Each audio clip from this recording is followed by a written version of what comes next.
Hey everyone, Caleb from Antique Book Collective, and today I'm getting to you guys with a fun little update video that's something that I recently sold, but it also dips its toe into the economic update videos that I do, and it also dips its toe into a series that I've been teasing you guys with for a while now. I'm still doing research on this particular series that I hope to do videos on, but we'll see. But guys, this video is about a book that I recently sold called The Virginian. So this book, guys, is from 1945. I sold it for $24. I was asking $30, sold it for $24. I'm not too worried about that. I listed it back in December of 2022, so not too long ago. It's right in line with what I sort of expect a lot of my antique books to sell in, because, guys, let's face it, not everyone under the sun is looking for antique books, but when that when that buyer comes along, you're the seller for them, you have the book for them, they'll pay the price most of the time. In the case of this one, they paid a little bit less, but that's really not the end of the world. But guys, this particular book I thought was quite interesting because it actually had a sales receipt in it from when it sold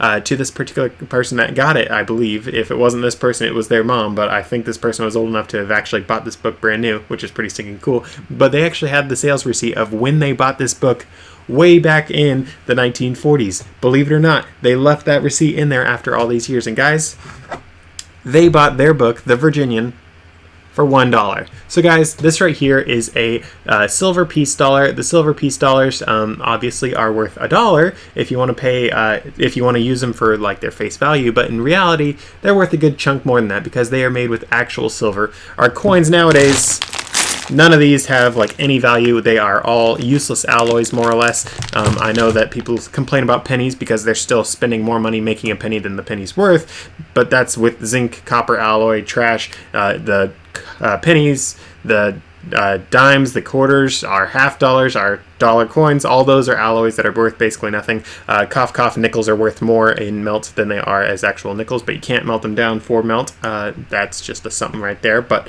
we all know a thing or two about how currency is being debased. We've all seen inflation in the past couple of years. And this video right here, guys, is talking just a little bit about inflation using this particular book. So guys, I also have a prop book right here. This is Rare Coins. Obviously, this book is not the book that sold, but it is going to give us a little more information that I do want to get into. But guys, back to this silver piece dollar right here. So this one, it's messy out of the wazoo. It's got a whole bunch of, people call it toning. If you like it, you call it toning at least. Other people joke that if you don't like the toning, you call it tarnish. That way it sounds like it's messed up. But as you guys can see, this one is not the prettiest coin out there. So this one right here, guys, is from 1922. This particular book, remember, The Virginian, 1945. Here's a couple coins from 1945. So guys, if you guys know anything about coins, you probably recognize this design. So these are Walking Liberty half dollars, and it's one of the most popular designs that they did back in the day. Let's see if I can do that. Maybe it'll show up for you guys a little more. But it's a very popular design. I think it's a beautiful design. These are actually some of my better half dollars, so that's pretty cool. But if you guys know anything about coins, you know that the U.S. Mint is actually making, oh, what's this? Is this a Walking Liberty? Is this the same exact design? Oh, imagine that. It is. So guys, the U.S. Mint actually is making the design with the Walking Liberty on their new bullion coins, which are 100% silver. Actually, no, it's 99.9%, but basically 100. But these ones here, they are actually the modern bullion coins that they make today. Back in the day, these coins would have, let me check the number right now. I have it right here. They had 77.344% of a troy ounce of silver in it. The reason why it's not a full troy ounce in these old silver pieces is because, for starters, these were called these are called nowadays, they're called junk silver, constitutional silver, stuff like that, and it's because they have 90% silver content in them. They were not made with pure silver. That is because they wanted coins that you could transact with. When you have pure silver, silver scratches. That's why I have this one in a little case, a little protective case, keeps it from scratching. Whereas these, they were made to be moved. They were made to be exchanged for money, that sort of stuff. It's really cool with that sort of stuff. Same sort of thing with these half dollars right here. Very cool stuff. That's what they were made to do. However, something that I think is quite interesting, and the reason why I have a silver dollar for you guys right here is, back in 1945, this was what people bought and sold stuff with. Of course, we had paper dollars back then as well. We actually had paper dollars a few decades before then. However, according to the Constitution, gold and silver is money in the United States. We are not supposed to have anything else as as currency in the United States, because the founding fathers, they actually saw their own bits of inflation that actually was one of the causes of the Revolutionary War, believe it or not. The British Crown, they were starting to print a whole bunch of money on their banknotes. It was either the British government itself or the British banks, that sort of stuff. But because of all the issues that came across with the paper money of the day back then, they said gold and silver's money, nothing else. We know what can happen if people get to making their own paper money. If you can make paper money, you can just print out of the wazoo. You can cover whatever government idea they want to do without like as much people caring, because back in the day when you had gold and silver as money, people had to actually pay taxes to fund the government doing something stupid. Nowadays, the government just prints the money and they do their stupid stuff without really caring about us. That's sort of how we end up where we are now. So it's really interesting, though, because the Founding Fathers, they knew that. They had seen that. They understood that, and that's why they made the rules back then. Since then, we as America, and particularly the government, decided that the Constitution doesn't matter and that laws don't exist and don't apply to the government in particular. So that's another way that we end up where we are today. But it's really interesting because this thing right here, there was actually a recent sale at a coin store. I wasn't able to pick up this sale, but there was a recent sale around the time that the book sold. They were selling these peace dollars. They also have Morgan dollars. I have a couple Morgan dollars over here. Let's see. Here's a Morgan. So here's a Morgan. Hopefully you guys can see this one pretty well. It's got just the right amount of toning on it that you guys should be able to see some of the details pretty nice. Here's a cleaner peace dollar as well. But something really interesting is they actually had a sale for the peace dollars and the Morgan dollars at a local coin store that I've gone to for $25. $25 is about $24 if you think about it. It's close. So it's sort of funny that I just sold a book for about that price, and that's what the coins are selling for now. Most of the time I'm coming across these and they're about $30 to $32. So 30 for the peace dollars, 32 for the Morgan dollars. Morgan dollars are more desirable for a lot of people. Personally, I like them a little bit more too. I think they're really pretty. But it's really interesting because if you think about it from the standpoint of inflation, so we just saw some big inflation and oh no, it's so bad. End of the day, it wasn't that huge of inflation. There's something called hyperinflation where you can see like over 100% inflation. So that means you paid $1 for your eggs last year. The year after that, you're paying $2 for your eggs. Same exact eggs, but just because of 100% inflation. So that's a big problem. I'm not saying the inflation we had is nothing to ignore. It's definitely a problem. Inflation is a very, very bad thing. In a proper capitalist economy, you should actually be seeing something called deflation, because with the way that the economy works, people get better and better at making stuff. Technology improves, that sort of stuff. So for instance, the flat screen TVs that we all know and love today, I don't really watch TV, but let's say I do. Nowadays, you're paying like $500 for a really, really good TV. Back in the day, to get something that cool, you were paying thousands of dollars. That's something that you see in the proper capitalist economy, is prices come down. However, when the government gets involved, when the government starts printing money, when this and this and this happens, well, that doesn't happen. Your TV might go down in value, but the stuff that the government gets involved in goes up in value and costs more and more and more and more, such as college educations, such as healthcare, all that sort of stuff. When the government gets in, when the government's printing their money, especially at the same time, prices go out of the wazoo. But it's interesting because this particular book, The Virginian, the person bought it for $1, let's say $1 silver dollar back in the day, and today it sold for $24, and this same silver dollar could have bought that book, which is pretty stinking cool. However, there's something that I really want to share with you guys. That's just talking about silver. So, silver is cool. I like silver. Most of my stuff that I have as far as precious metals goes is silver. I do have a tiny bit of gold, not as much as I'd like,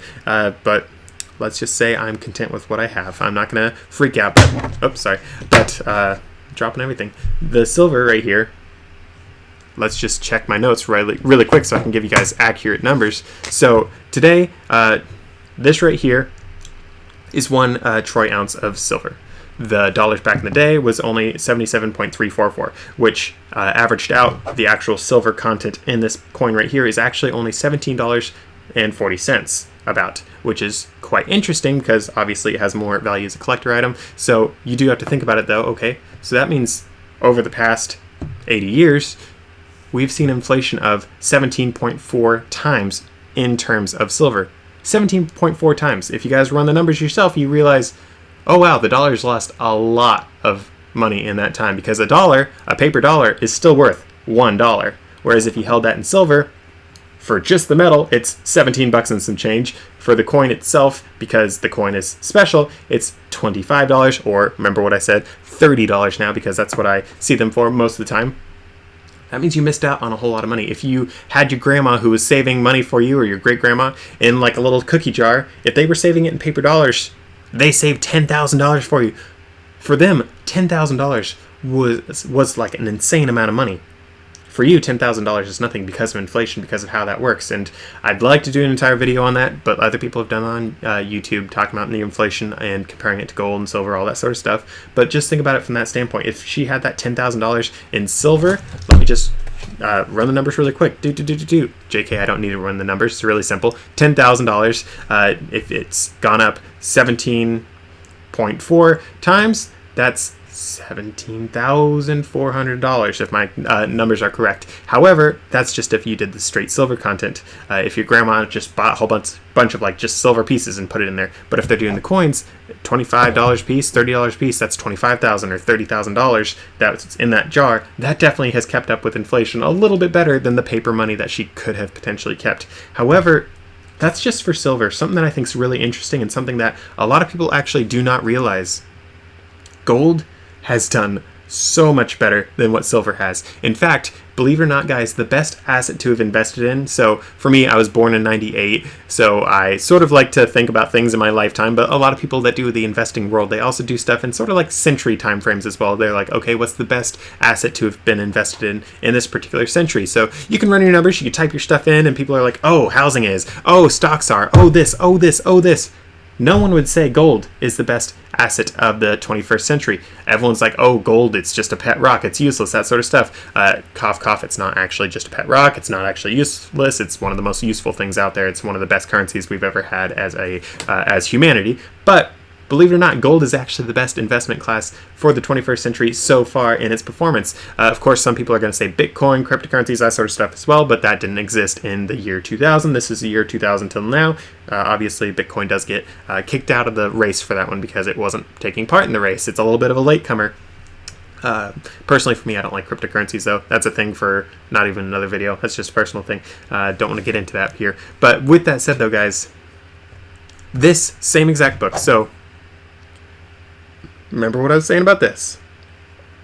Back in the day, they actually had $1 gold pieces in the United States. So the gold pieces back then, so remember how I said the silver is 90% silver? The gold pieces back then were 96.75% silver. And again, you just had that non-pure coins in it because it helped it really like hold up a whole lot better as opposed to pure gold. A little bit not pure. It really helps it hold up and not get as many scratches, not get as dented, not fall apart like you would with potentially just pure gold. That's why you see the modern bullion pieces, people like to keep them in their plastic where it doesn't get damaged, whereas the older stuff, you could touch it a little bit more, it doesn't get as damaged. Of course, I wouldn't recommend touching a lot of these because you could cause damage by touching. You could get your oils on it, that sort of stuff, but that's not something for this video.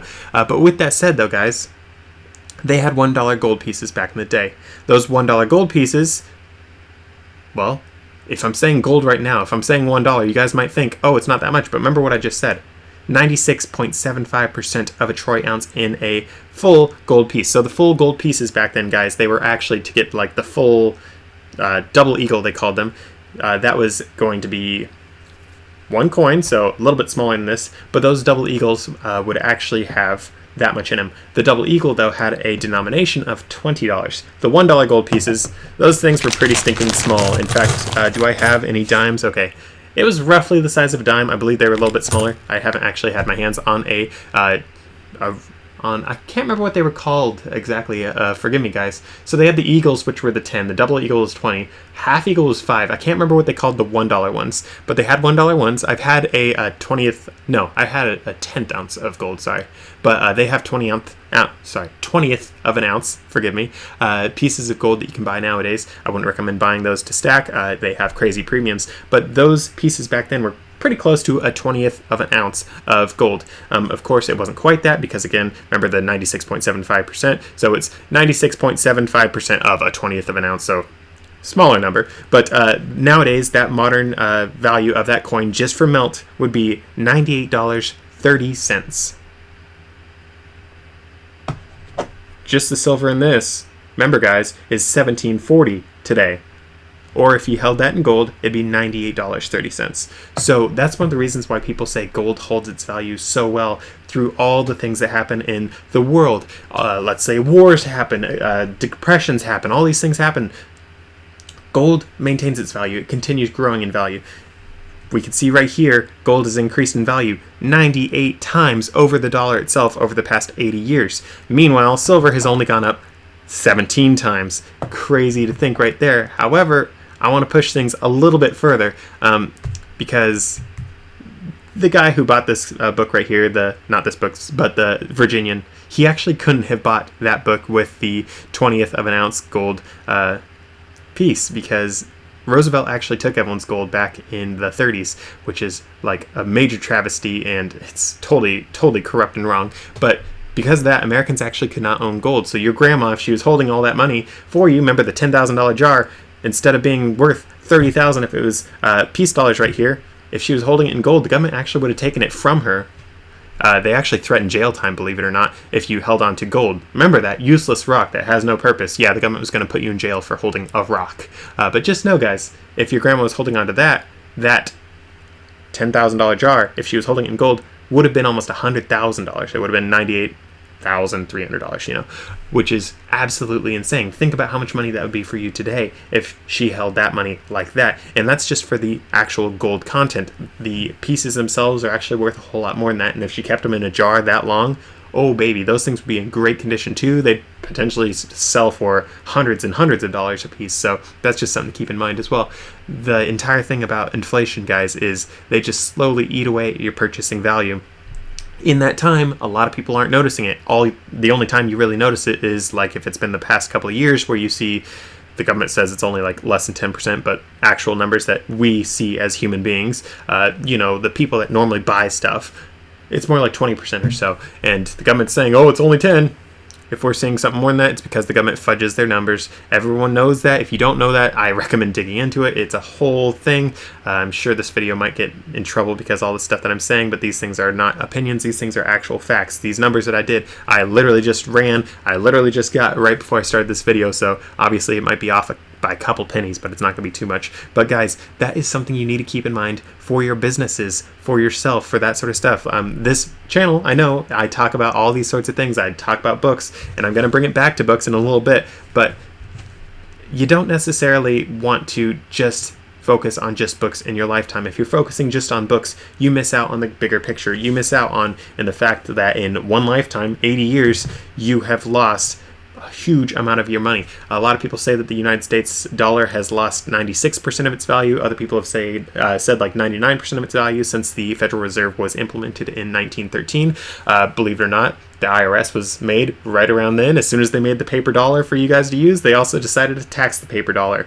Yay. But that's something to keep in mind, guys, is that's the official numbers. If we're going off of just this, that in silver, in gold, in silver you've lost 17 times on your money. In gold you've lost 98 times on your money, because that $1 would be worth 98 today just for melt value. It's really interesting, and that's people, guys, there are people saying that the gold and silver markets are actually suppressed right now, that the government is actually actively trying to push it down. Believe that or not, that would mean, if it is true, that would mean this is the low end of what the actual inflation truly is, if you actually believe that gold and silver are real money, as the Constitution says, as JP Morgan said, as a lot of people have said throughout the ages, as thousands of years of human history say, it's real money, and all the paper currencies and all the debauched currencies that they've done over the past several thousand years have all failed. Meanwhile, gold and silver keep working.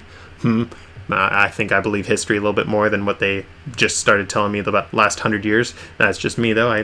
I'm a history nerd. That's why I sell antique books. But with that said, though, guys, let's set all that aside. Let's take the trash money that they gave us, toss that aside. Let's take the good money and carefully set that aside because it's actually worth something. Let's focus on books now. This is a book channel. This book, guys, it's about rare coins. And I think it's really interesting with these rare coins because they have these pieces.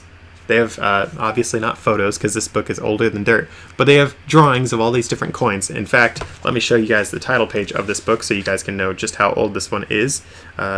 forgive me, it has fallen apart a bit. I did record this video before and had some issues with it. I didn't like quite how that video worked out, so I'm not going to get into things as much as I did in that one. But here's this video about this book right now where I'm keeping things a little simpler. But this book, guys, right here is from 1889. It's on rare coins. It's a really cool book. It's got these drawings of all these cool coins. But something that I think is really interesting is, if you guys can look a little closer, you can see the prices that they were asking for these coins back in the day. So this is 1889. Thanks to Roosevelt when he seized everyone's gold. So he took everyone's gold and paid them, I think it was something like $25 an ounce. Don't quote me on that. It wasn't quite exactly that number, but they paid him, he paid them about $25 an ounce for their gold. $25, guys. Right now there are people talking about gold getting to $25,000 an ounce. He was giving people $25 an ounce. Think about that. But as soon as he got everyone's gold, he actually revalued gold to $35 an ounce, which might not sound that crazy, but if you actually run the numbers, that means he actually stole that difference in value from all those people, because he gave them a paper dollar and then he devalued that paper dollar right overnight and stole all that value from those people, which is totally insanely corrupt and wrong. And that's one of the reasons why that Roosevelt is one of my least favorite presidents. He was an absolute dirtbag in my opinion. But with that said though, guys, back to this. Look at all these prices for these coins. Here's some gold pieces right here. These gold pieces, they have uncirculated ones for 50 cents. A fine one, which is in like good shape, 40 cents, or a good one, 30 cents for these pieces. It's like, what in the actual pigeon? This is for a California gold coin. I don't know exactly what this piece is. It just says California on it. Unfortunately, I don't know everything about all these coins in here, but they have all these different ones. They talk about the prices of these. Oh, look, this one's here is worth $6. And these were collectible coins back in the day. And remember what I was saying earlier about this piece dollar. Its actual silver value is $17 and some change. People are buying them. There was a sale for $25, but generally you're paying $30 for this thing. Think about that for collectible coins back then. There were the big premiums on those. And these same coins today, guys, this one that was worth 50 cents nowadays, so that one says it's from 1853. So nowadays, honestly, I would not be surprised if that 50-cent coin is selling for $2,000 plus, or at least $1,000 or more, because it's collector value. But as far as gold value goes, I don't know the actual gold value of it. It says a $quarter circular, so I'm thinking that means it is a quarter of an ounce ish. Remember the whole thing about 96%, so that's why I say ish. But going off that, it'd be $500. It was 50 cents back in the day. $500 today. That's just rough numbers. I didn't do all my homework on that, but it's really interesting going through these sorts of books, seeing the history, seeing the value of things. Here's a cool Indian head penny. So it's not just gold in this book right here. They have other things as well. So Indian head pennies were made with copper. Those actually back in the day were actually pure copper. Pure copper pennies, I don't know off the top of my head. Last I checked, pure copper pennies are worth about 3 cents each. Personally, I actually set aside my pure copper pennies because, again, they are more valuable. Those, like the nickels, you can't actually melt down for just their melt value. That's illegal. But hey, maybe we're planning on surviving longer than the U.S. government and we might melt it down after the government falls. I don't know. Obviously, that's a little bit of a joke, but that is something that's really cool, guys. I recommend, if you guys can, try to find some old coins, some old books about old coins, but just old coins in general. It's a really fun thing to get your hands on. Obviously, not every single coin you're going to come across is going to be made with actual copper, actual gold, actual silver, that sort of stuff. But every now and then, even in like these trash piles that you go through, you can actually find some old pieces that are actually antique and actually gold and silver in like these trash piles of just, oh, these are just foreign coins that I've set aside over the years.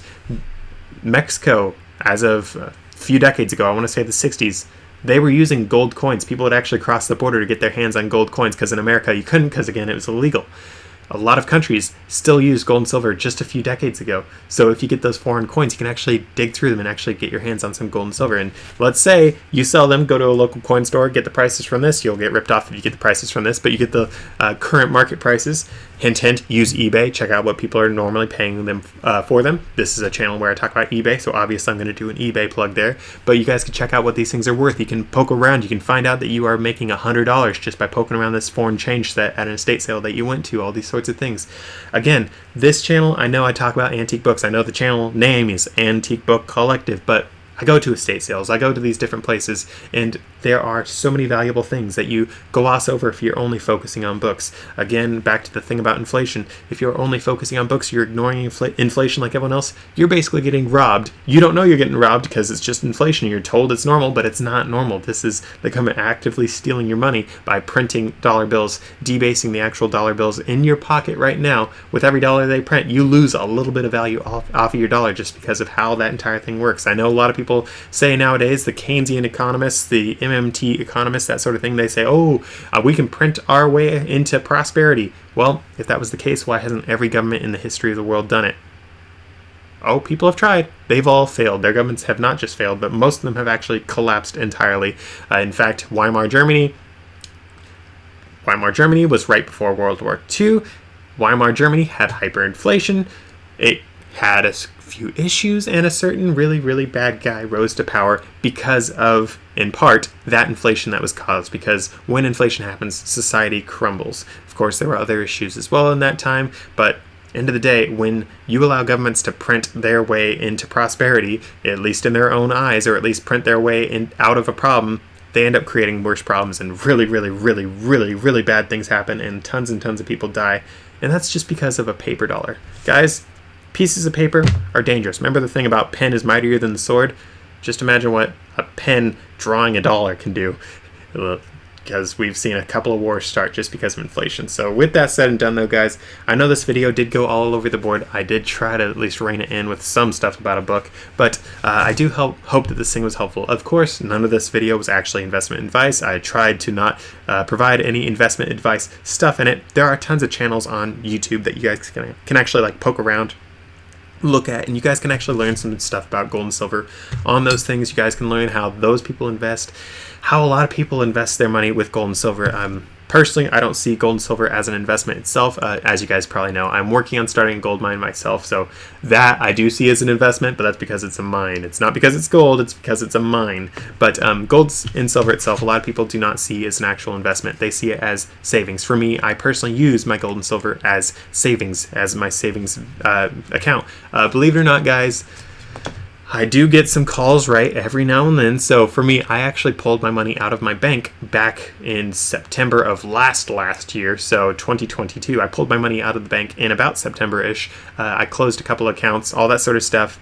I, of course, kept some accounts open because you have to do that in the modern day. But I pulled a lot of my money out because they were giving me a few cents for all the money that I had in there, and it's just like, this is stupid. I'm not taking risk having my money in your account for you to give me this much money. I want actual return on my investment if I'm going to be risking it. And I know a lot of people do not see putting their money in a bank as a risk, but let's fast forward. So I did it in September of last year.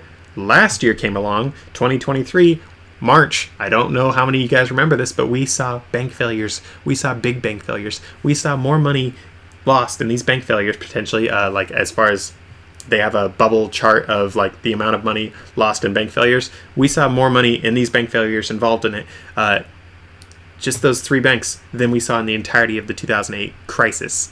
Of course, the government came in and swooped in and was like, oh, don't worry, we're going to bail everyone out, even though we said it's legal to do that now. We're going to bail everyone out because this is important.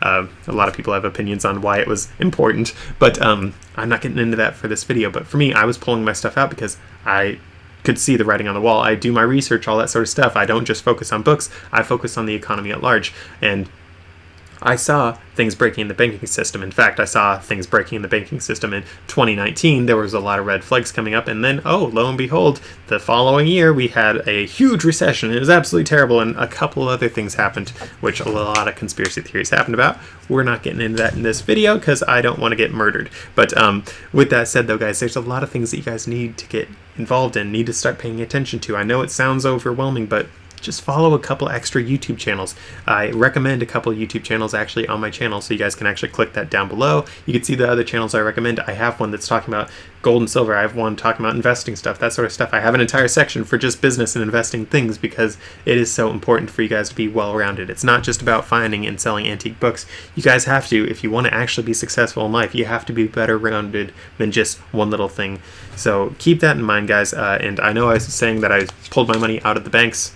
Well, I put it into this stuff. I put it into gold and silver. And again, I do that because I see gold and silver as my savings account. It is my savings vessel. I also do it because of investment reasons. However, I'm not using gold and silver as an investment right now. I will down the road because I will be selling out of it and getting into other investments, i.e. land and such. But it's just something that I would recommend you guys keep your eyes out for and learn a whole lot more about. Obviously, all the stuff that I said, not financial recommendations, but the financial recommendation I am making, if I'm allowed to do that, is just learn stuff, guys. Do your research, do your homework, learn. Learning is the most powerful thing you guys can do. It is the best thing you can do, and it's really something that is your responsibility as a human being to do. You cannot always depend on other people to take care of you. If you do, you'll be taken advantage of, and the government will slowly but surely steal all of your money because of inflation, because of all these other things that they do. Don't trust anyone if you do not have to trust them.